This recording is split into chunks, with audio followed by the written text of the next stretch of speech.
이 사람의 반응 중에 그러니까 위협에 대한 이 회피 반응이라고 있습니다. 이제 사람이 오랜 압박, 억압 이런 가운데 오래 살다 보면은 어떤 상황에 적극적으로 뛰어들기보다는 일단 이제 위험을 줄이는 쪽으로 결정하고 행동하는 것을 말합니다. 이제 기드온을 보면 이러한 모습을 보여주고 있죠. 기드온은 이제 매우 불안정한 시대를 살아가고 있었습니다. 사사기 6장을 이렇게 전체적으로 보면은 이스라엘은 이제 미디안의 압박을 오랫동안 받아왔습니다. 지금 이스라엘의 상황은 이제 왕이 없습니다. 그래서 약한 민족이죠. 군사력과 행정력이 이제 중앙에 통합되어져 있지 않은 그러한 약함을 가지고 있는 그러한 민족입니다. 군사력과 행정력이 이제 중앙에 없다 보니까 이제 지파별로 돼 있는 것이죠. 그래서 이 당시 체계는 이제 지파별 체계였습니다. 그래서 지역별로 장로가 있고 가문이 있고 지파 중심으로 그렇게 형성이 되어져 있던 것이죠. 그래서 그렇게 살다가 이제 위기가 오고 적이 오면 이제 모이는 것입니다. 그래서 모여서 대응하는 그런 시스템이었는데 지파들끼리 사이가 별로 그렇게 좋지가 않은 거예요. 그래서 결속력이 강하지가 않은 것입니다. 그렇다 보니까 이제 미디안에게 날마다 공격당하는 그러한 처지에 지금 있게 된 것이죠. 그렇다 보니까 이제 외부 민족의 침입에 이제 매우 이렇게 취약했던 것이었습니다. 그래서 미디안은 이스라엘을 점령 통치하지 않고 이제 때마다 들어와서 약탈하는 그러한 것으로 이제 이들을 이제 침략했죠. 그래서 그들의 경제 기반을 이제 흔든 것입니다. 지속적으로 이제 약탈하는 것이죠. 그래서 점령해서 다스리는 것이 아니라 지속적으로 뭐가 좀 쌓일만하고 이제 먹고 살만하면 또 점령하고 그런 식으로 약탈을 한 것이죠. 이것이 쌓였다 보니까 이제 민족들도 백성들도 기드온도 보면은 굉장히 위축된 모습을 이제 보여주고 있습니다. 당시 이스라엘 사회의 기본 경제 구조는 이제 농업과 목축이었습니다. 그래서 가문 단위로 땅을 경작하고 이제 밀, 보리와 같은 곡물을 생산했습니다. 그래서 포도원과 감람나무를 가꾸고 양과 소를 기르고 그래서 자신들의 생계를 이제 이러한 곳으로 생존을 유지한 것이죠. 그런데 미디안이 와서 이것을 계속 쌓일만 하면 빼앗는 것입니다. 이것은 개인과 가문을 넘어서서 이제 지파 전체가 또 민족 전체가 흔들리는 그러한 문제였습니다. 그래서 6장 4절에 그 상황을 이렇게 기록하죠. 진을 치고 가사에 이르도록 토지소산을 멸하여 이스라엘 가운데에 먹을 것을 남겨두지 아니하며 양이나 소나 나귀도 남기지 아니하니. 그래서 이스라엘 백성들은 생존과 직결된 농사와 목축을 다 빼앗기고 그래서 그들은 날마다 이제 힘들어했다라는 것입니다. 그래서 6절에 보니까 이스라엘이 미디안으로 말미암아 궁핍함이 심한지라. 그래서 힘들었다라는 것이죠. 그래서 이들은 목숨을 보존하고 또 식량을 보존하기 위해서 이제 미디안이 쳐들어올 때마다 이제 숨었습니다. 그래서 2절에 뭐라고 돼 있냐면 이스라엘 자손이 미디안으로 말미암아 산에서 웅덩이와 굴과 산성을 자기들을 위하여 만들었으며 그래서 목숨을 부지하고 또 먹거리들을 또 챙기기 위해서 지키기 위해서 이런 곳으로 이제 숨은 것이죠. 그런데 보면은 이렇게 피난과 같은 삶을 사는 것은 정말로 힘이 듭니다.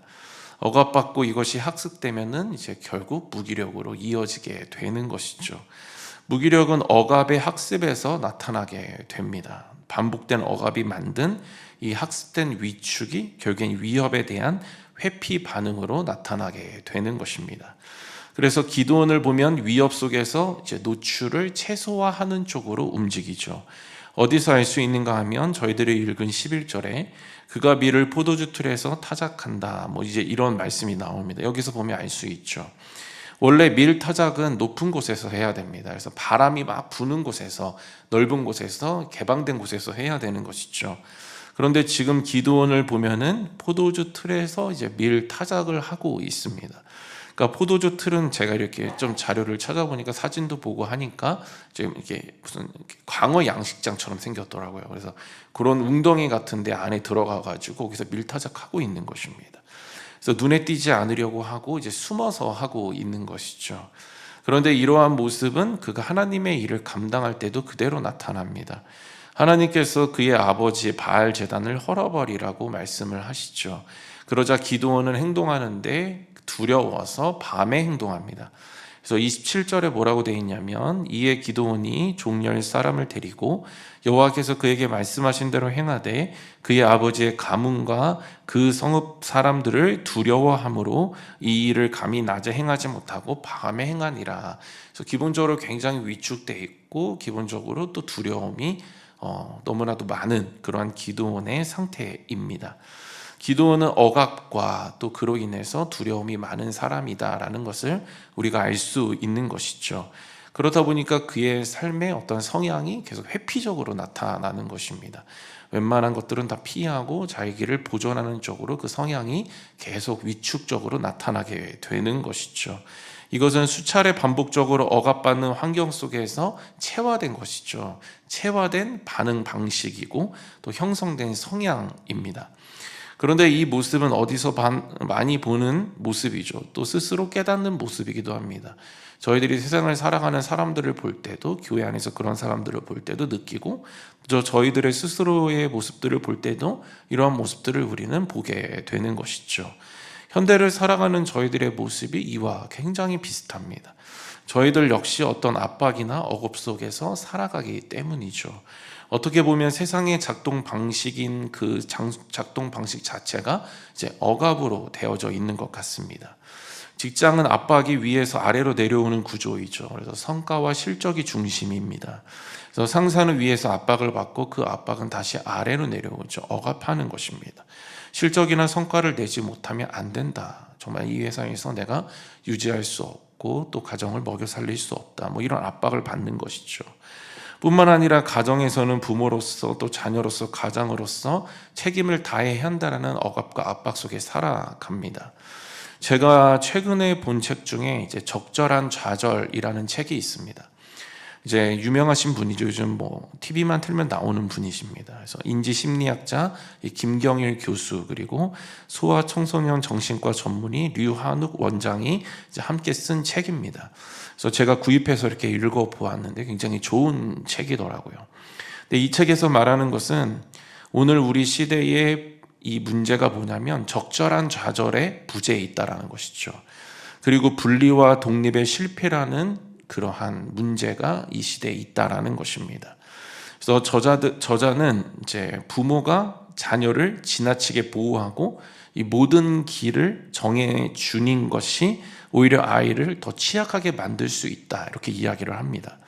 아이는 어느 정도 적절한 좌절을 경험하면서 견디는 힘을 배웠고 사회성을 기르고 그 과정을 통해 세상을 살아갈 이 내면의 근육을 갖추게 되는데 그것을 막아버리면 오히려 그것이 아이에게 독이 되고 취약점이 될 수 있다. 이제 이러한 이야기입니다. 왜 이런 일이 일어나는지를 책에서 분석하는데 오늘의 부모 세대 자체가 이미 큰 불안과 압박 속에서 계속 살아왔기 때문이다. 이렇게 분석을 합니다. 경쟁에서 밀리면 안 되고 낙오되면 안 되고 어떻게든 버텨서 살아남아야 하는 그 세대를 부모 세대가 살아왔고 지금도 살고 있기 때문에 그 압박과 억압이 자녀들에게 그대로 흘러가고 있는 것이다. 그렇게 이야기하는 것이죠. 누가 억압하는가 하면은 억압이 있는 자, 그래서 억압을 받은 자, 그래서 억압 아래 살아가는 자가 누군가를 계속 억압하면서 살아갑니다.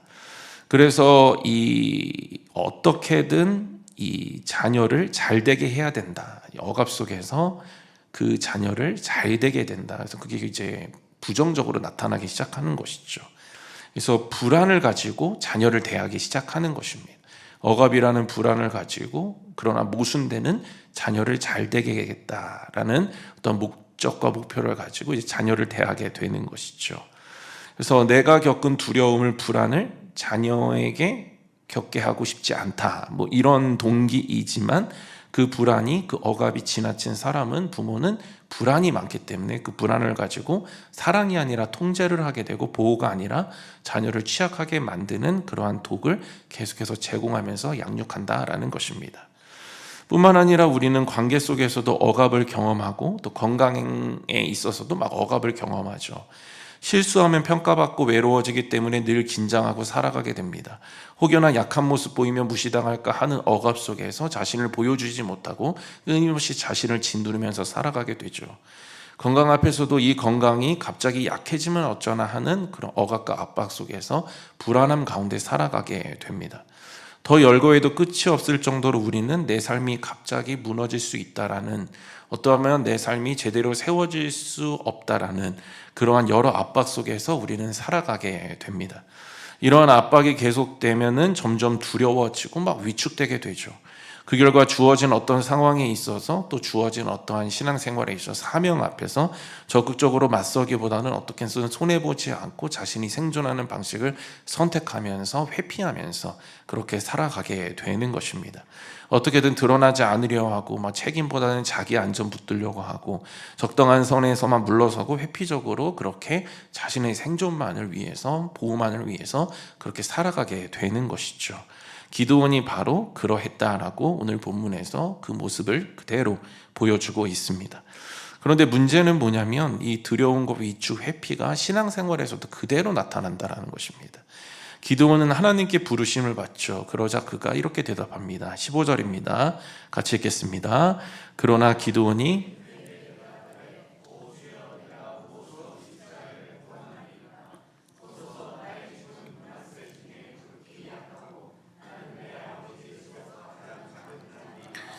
겉으로 보기에는 겸손처럼 보이지만 사실은 자존감이 굉장히 많이 낮아져 있는 고백인 것이죠. 오랜 억압과 두려움 속에 사는 사람은 자존감이 낮습니다. 신앙적으로 마찬가지죠. 그래서 자기 자신에 대해서 매우 낮게 평가합니다. 그리고 그것을 실제 입으로 말하면서 살아가죠. 그래서 자기 능력에 대해서 아주 낮은 기대감을 가지고 살아가고 있는 굉장히 아픈 상태입니다. 그래서 자기 효능감이라는 단어가 있습니다. 무엇이냐면 내가 이 일을 감당할 수 있다는 내적 확신, 그러니까 내적으로 확신하는 것입니다. 내가 이 일을 감당할 수 있다, 이렇게 내적으로 딱 확신하는 것이 자기 효능감입니다. 근데 기드온을 지금 보면 이 확신이 굉장히 낮죠. 자기 효능감이 낮습니다. 그래서 하나님의 부르심 앞에서도 선뜻 나아가지 못하고 이제 피하고 있는 것이, 자기를 비하하고 자기 자신에 대해서 굉장히 이제 뭔가 그 기대감 없는 자입니다. 이런 고백을 지금 하고 있는 것입니다. 그래서 계속 뒤로 물러서려고만 하고 있는 것이죠. 그러자 하나님께서는 별 말씀하지 않으시고 계속 같은 말씀만 반복하십니다. 함께 하신다고만 계속 말씀해 주시죠. 그래서 12절에 같이 읽겠습니다. 여호와의 사자가 기드온에게 나타나 이르되, 16절도 같이 읽겠습니다. 여호와께서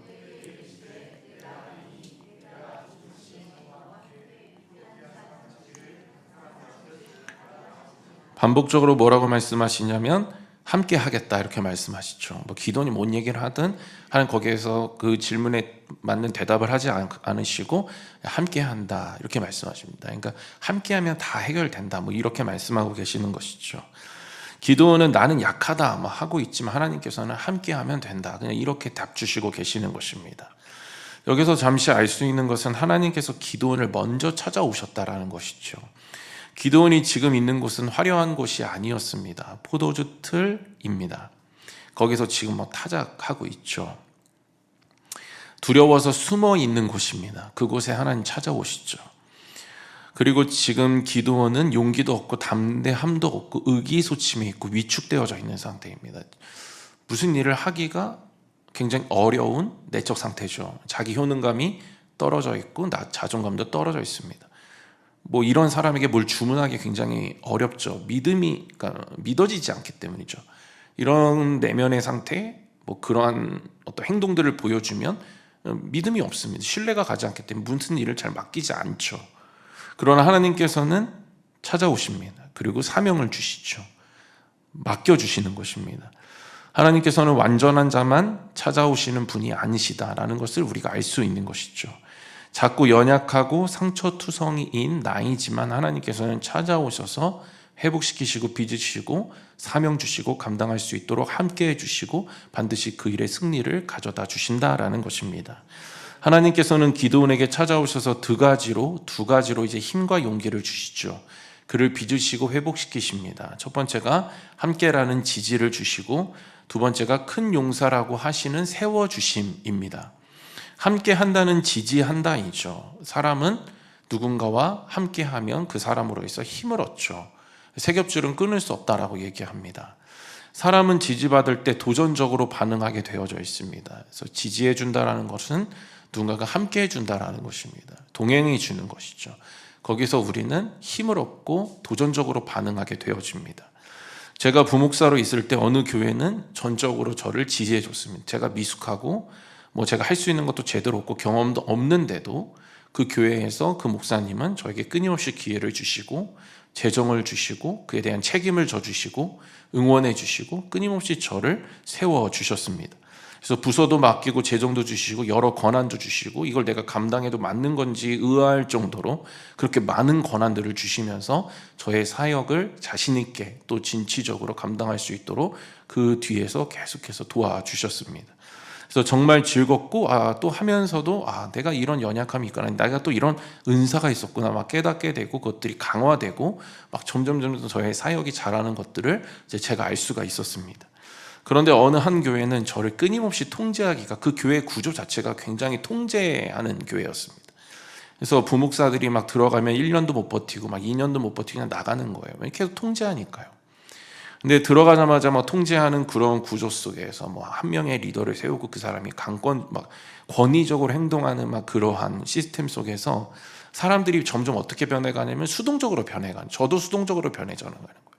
능동성이 사라지는 것입니다. 통제하고 억압하니까 굉장히 제 안에 그 전에 사역제에서 개발했던 은사들 사라지고 그것들을 어떠한 발휘하지 못하고 소멸되고 계속 제가 수동적으로 위축되고 의기소침하게 이렇게 변해가는 것입니다.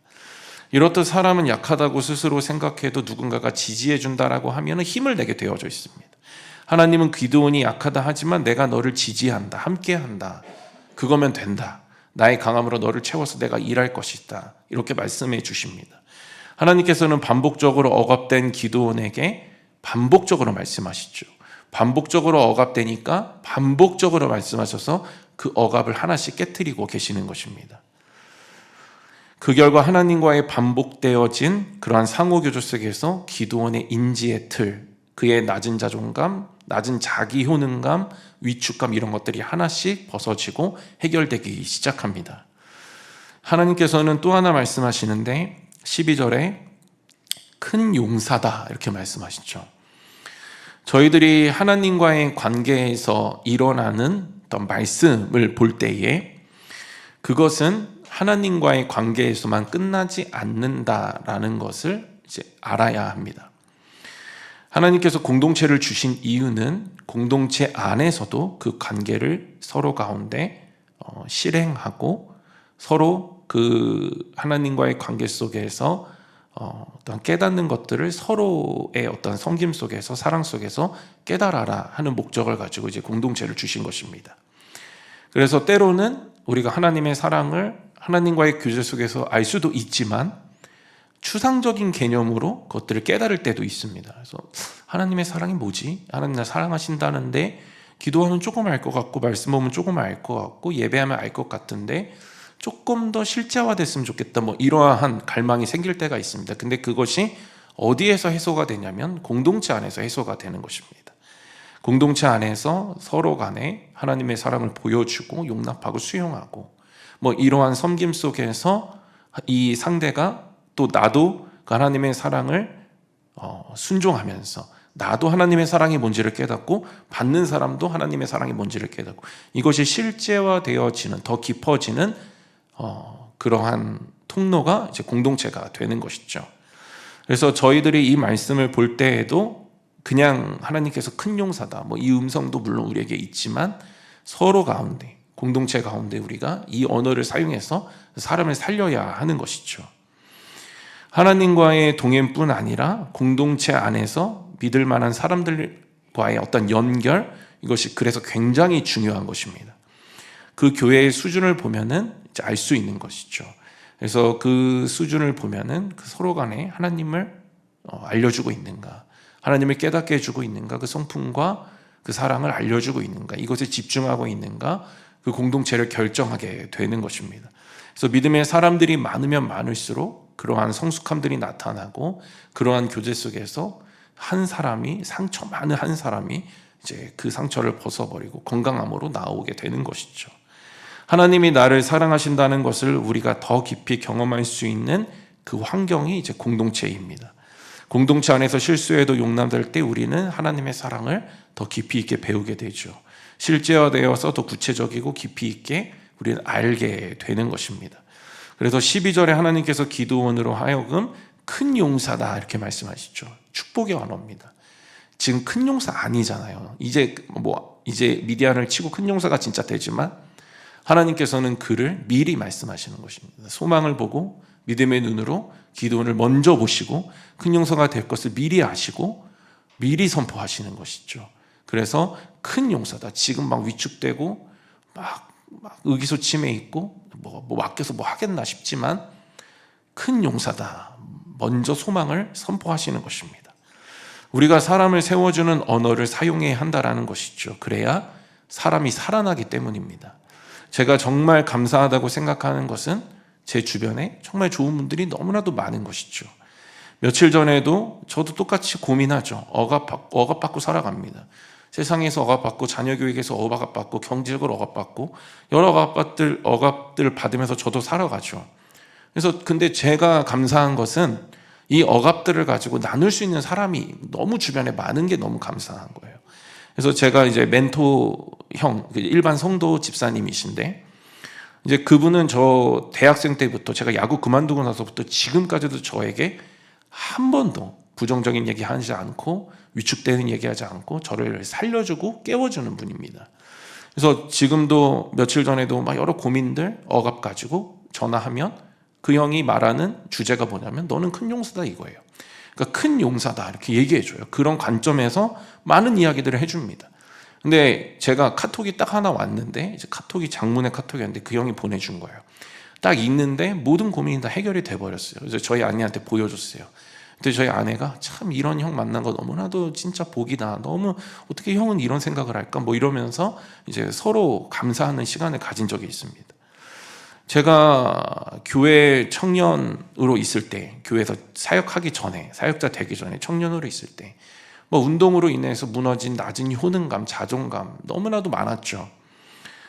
그러나 주변의 청년들, 지체들, 공동체 안에서 그래서 제가 뭐까지 했냐면 대학부에서 제가 회장까지 했어요. 제가 1대 회장입니다. 그래서 제가 분당우리 교회 대학부에서 회장을 했어요. 그래서 회장을 하는데 제가 어떻게 스스로의 자존감을 가지고 회장을 할 수 있었겠습니까? 그게 아니죠. 주변에서 알려준 거예요. 너는 큰 용사다 말해줘. 큰 용사다. 또 제가 낮은 자존감 얘기하면 공동체 안에서 저를 솔직하게 얘기하면 너는 큰 용사다.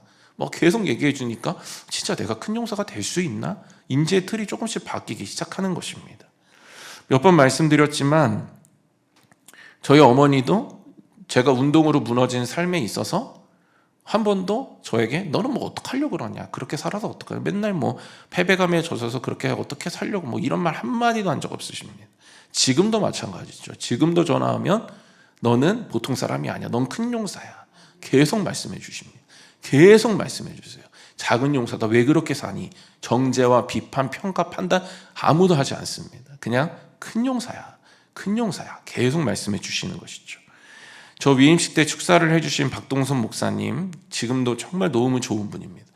제가 안산동산교회에 이제 청년부에 들어갔을 때 목사님 이제 담당 목사님이 제가 서브 전도사인데 이제 운동으로 인한 뭐 낮은 효능감 뭐 그런 것들 많았죠.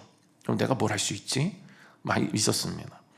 그래서 1년 차 때 제가 기도원과 같이 반응한 적이 있었어요. 그래서 목사님 찾아갔습니다. 목사님한테 목사님 저랑 사역하는 거 괜찮으세요? 이렇게 물어봤어요. 목사님이 저랑 사역하는 거를 별로 이렇게 달가워하지 않을 거라는 생각이 드는 거예요. 제가 혼자의 착각이죠. 자격지심이죠. 그래서 제가 민폐인 것 같다 이렇게 얘기했어요. 뭐 지금이라도 저 내보내실 거면 내보내세요. 뭐 이런 식으로 얘기를 했어요. 근데 목사님이 뭐라고 하셨냐면 아니야 나는 너랑 사역하는 게 너무 좋아. 막 이렇게 말씀해요. 되게 밝게 아직도 기억나요. 15년 전이지만 그래서 뭐라고 말씀해? 너 지금 몇 살이지? 그죠? 몇 살입니다. 그러니까 나는 네 나이 때 그렇게 사역 못했어. 네가 그때 나보다 사역 더 잘해. 뭐 이러면서 넌 큰 용사야. 막 계속 말씀해 주시는 것이죠. 지금도 마찬가지예요. 며칠 전에도 뭐 전화 오셔가지고 너 큰 용사야, 계속 말씀해 주시는 것입니다. 사람을 일으키는 힘은, 그 내면을 치유가 회복시키는 힘은 정죄와 깨닫게 해주는 비교의식과 뭐 이런 비교하는 말과 판단과 가르침과 이런 것들이 아니라는 것이죠. 사람을 세우고 담대함으로 무장시키는 힘은 어디에 있냐면 격려에 있고 소망을 선포하는 일에 있는 것입니다. 고린도전서 14장 3절에 이렇게 기록되어 있죠. 3절과 4절입니다. 같이 읽겠습니다. 그러나 예언하는 자는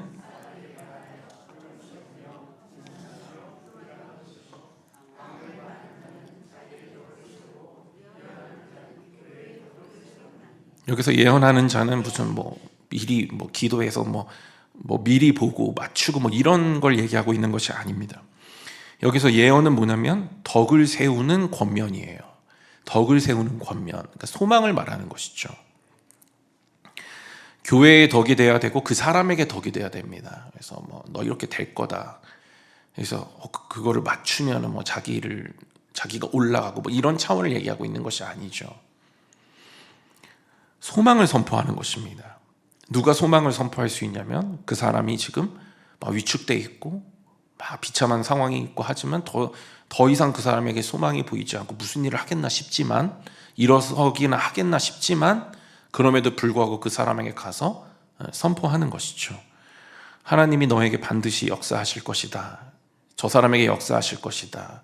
그것을 믿는 믿음을 가지고 하나님 주시는 마음을 가지고 그 사람에게 말하는 것입니다. 너는 큰 용사다.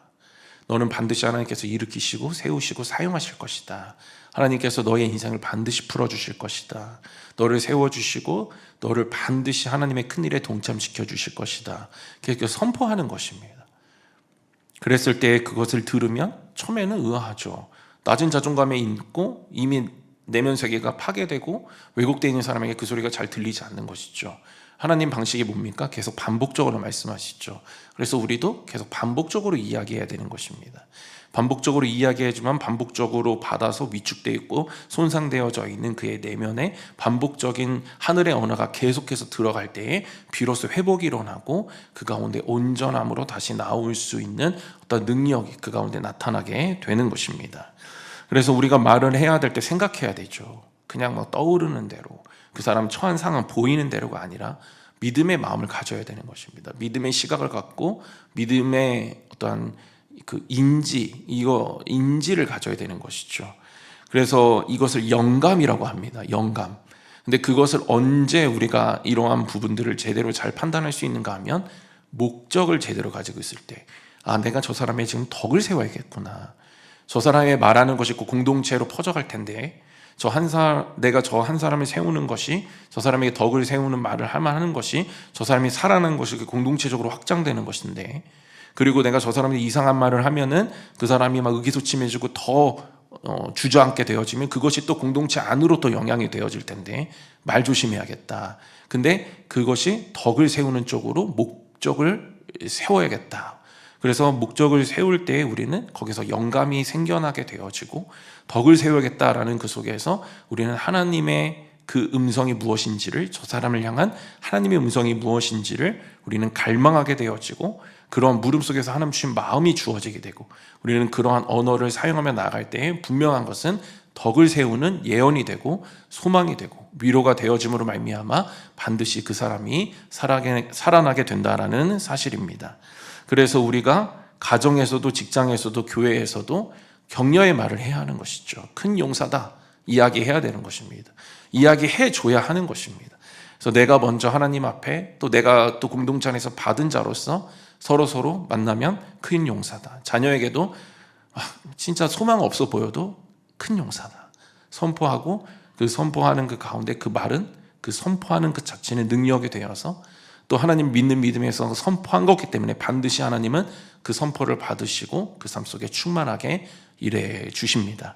이 시간에 우리 양옆에 한번 보시면서 이렇게 인사하겠습니다. 당신은 큰 용사입니다. 당신은 큰 용사입니다. 말씀을 마무리하겠습니다. 우리는 또 세상을 살아가야 되죠. 그래서 우리는 또 압박으로 들어가게 되어집니다. 그런데 교회에 오면 또 어떻게 됩니까? 교회에 와서 더 어려운 말 듣고 이미 세상에서 너덜너덜해져서 왔는데 교회 와서 더 심해지고 그러면 안 되겠죠. 돌아갈 곳이 있다. 정말 내가 지금 압박당하고 있지만 그 압박이 풀어지는 곳이 있다. 세상에서 그 생각만으로 이제 세상에서 버티는 곳이 교회가 되어져야 하는 것이죠. 그래서 교회 안에 오면 반복적으로 얘기해주고 큰 용서다 해주고 또 함께 지지해주겠다가 하고 막 계속 해주고 함께하면서 힘이 되어주고 동행해주고 막 이랬을 때에 세상으로 나아갈 다시 힘을 얻게 되어지고 그것이 반복적으로 쌓였을 때 분명한 것은 우리는 그 반복 속에서 빚어지고 강해짐으로 말미암아 저 세상으로 이제는 나아가도 두려움이 없고 오히려 세상을 이기는 자로 그렇게 세워지게 되는 것입니다. 하나님께서는 지금 급하게 하지 않으시죠. 그를 부르시자마자 책망하시지 않습니다. 막 급하게 전투의 현장으로 기도원을 몰아넣지 않으시죠. 피하고 무너져 있고 주저앉아 있다 하더라도 하나님 어떻게 하시냐면 부르시고 기다리세요. 반복적으로 말하고 오랜 시간과 과정을 두시고 기다리십니다. 함께 한다 기다리시고 함께 한다 기다리시고 큰 용서다 기다리시고 그럼 요거 작은 거 한번 해볼래? 또 기다리시고 작은 거 표징 보여달라니까 그럼 보여줄게. 또 보여달라니까 또 보여주시고 계속 하나님 기다려주시면서 급하게 하지 않으시죠.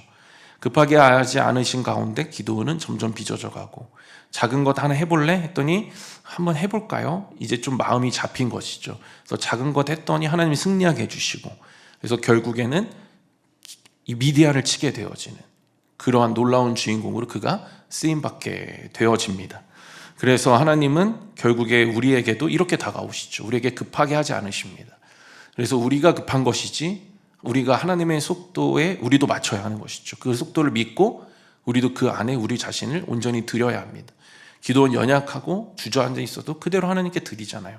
솔직히 고백하잖아요. 그렇게 고백하면 하나님 고백 받으시고 우리 가운데 우리에게 가장 잘 맞는 방법으로 하나님 우리를 회복시켜 주시고 하나하나 천천히 다루시면서 강한 용서로 빚어주시고 그래서 저 세상으로 나아가더라도 우리에게 정말 두려움이 아니고 불안, 억압이 아니라 오히려 그것들이 이렇게 우리에게 왔다가 완전히 튕겨나가게 되어지는 그러한 강한 용서를 하나님께서 세워주시고 승리하게 해주시는 것입니다.